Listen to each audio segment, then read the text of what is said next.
Morning again, it's me. Today we're going to try something new to cook. We're going to make Filipino pancit bihon. And this will be in little segments so I can keep the video short, and we'll splice it together. And I'm going to try to do a step-by-step on how I prepare it. And I'm going to turn the video around so you can see it, what I'm cooking.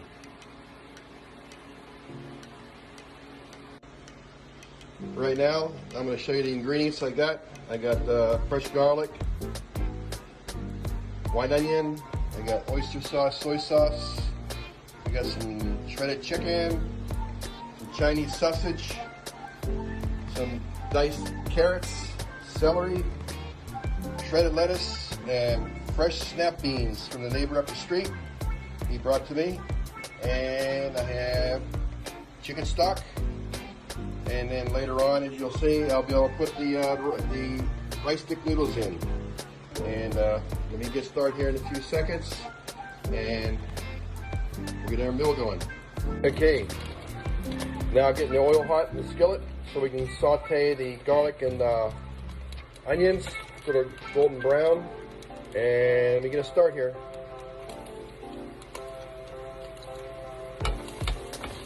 Been cooking this recipe for about almost 40 years. I learned a long time ago to cook a lot of Filipino foods since I was in the Navy. My instructors were cooks, and I kept learning more and more, and learned out the years of cooking for the families. And we'll see how things go. Just bear with me as I keep shifting stuff around, and I'll be changing the video back from me to you so you can see what I'm doing. The video may be a little strange, but this we'll do it.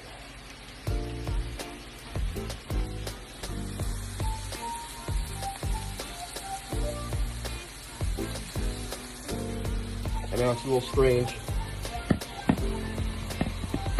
I want to try to let you see each sequence of what I'm doing. Okay, now the onions are somewhat cooked. Don't overcook them, make them too bitter. Now I'm going to add the chicken,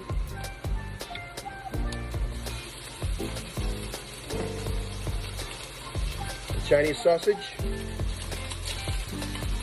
We'll cook those up for a while.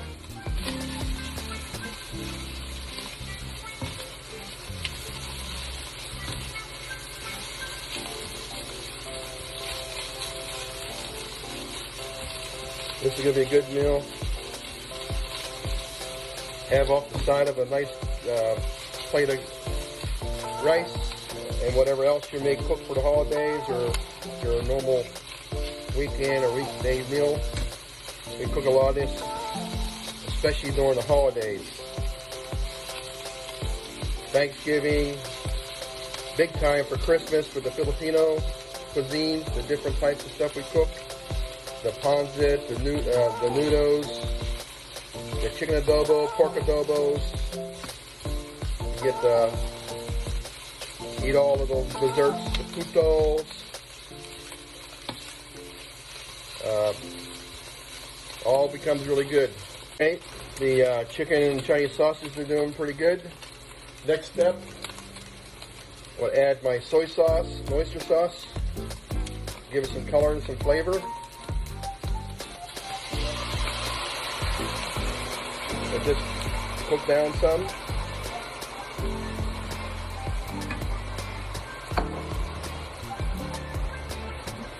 Then next step will be adding our vegetables and our 5 cuts of chicken stock.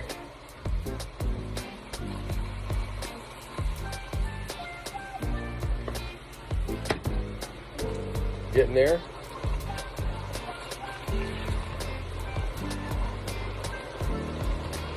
Okay, next one is you'll add in your vegetables. Order a little bit longer to cook. I guess cut up carrots,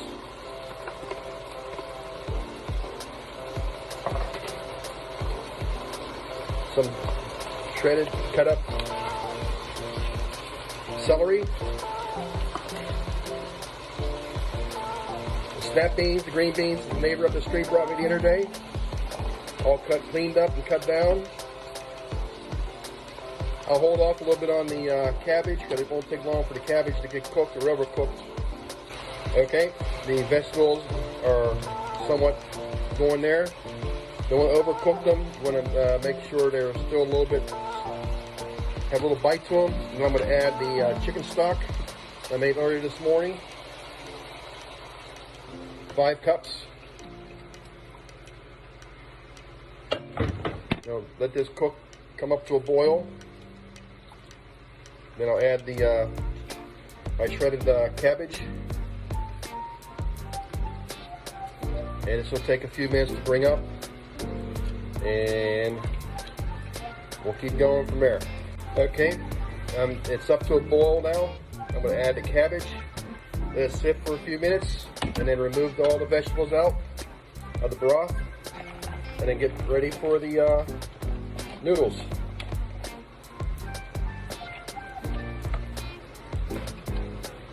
Another day of, I guess you can say, cooking here on the farm alone.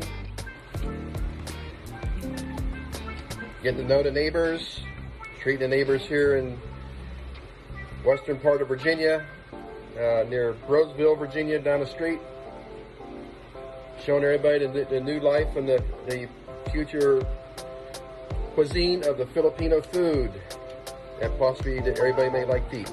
Okay, now it's time to remove the vegetables. I'm going to pick it up as slow as I can and pour it into my calendar to keep the vegetables all separate. See how it goes.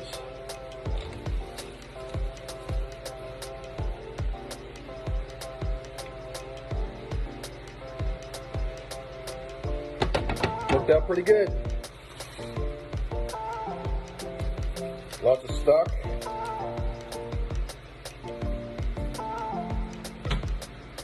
Now I'll get ready to do the, oh, excuse my hand, let me show you here. The vegetables. Now get back to getting the noodles processed. I got the noodles in the stock, and we'll see how things go. I know the video is weird the way I'm trying to set up. I don't have all the appropriate tools yet to do stuff like this. Maybe get something in the future. Now you gotta cook the noodles in some of the stock so the noodles become soft and it dries up a little bit of the sauce. I didn't use all the sauce. I reserved some to see how it goes. You can always add more stock to it because you want it to dry up a little bit, but you don't want the noodles to be too over wet when you put all your vegetables in. And right now it seems to be working. Just cook a little bit longer here and keep adding stock. The noodles are almost there. I have to add just a little bit more stock. It's almost to the point where it's perfect. Okay, that should be enough. We'll do the same thing. We'll cook this a little bit till it dries up. And looks like the noodles are going to be done by then. And I'll be able to add the vegetables and everything else back to it. And when that's done, when you go to eat it, you add, you can put some fried pork rinds on top, a little bit of crunch. You put a little bit of cilantro. You can also add shrimp in here if you wanted to instead of the meat or the chicken. Then you take some lemon juice, pour on top, or on top when you want to eat. And this is really good eating with rice and the Filipino lumpia, which I'll be cooking some a little bit later on this morning because some of this is going up my new neighbor up the street. The thankful for stuffing down and giving me all those good groceries the other day. The noodles come out good. Now the next thing is to put some of these vegetables on top. And just take this, ladle it, like this. Get the cabbage, everything, the Chinese sausage, the chicken, and it's looking pretty good. I guess this might be the plate for me for the rest of the weekend. And then I will do the pan here I have for my neighbors up the street, Mr. and Mrs. Thompson. Looking pretty good. And this is the life of living out here in the country. And having relatives around, keeping my knowledge up on the Filipino food, and then I'll be able to show more of the Filipino food cooking when I go back to the Philippines in December for Christmas and New Year's to be with the new fiance, Rosalie Francisco, and her family. And hopefully next year we'll be here all together. Woo! So next thing I'll be doing now is just frying up some more lumpia like from the other day. Thank you for being with me. Have a good day.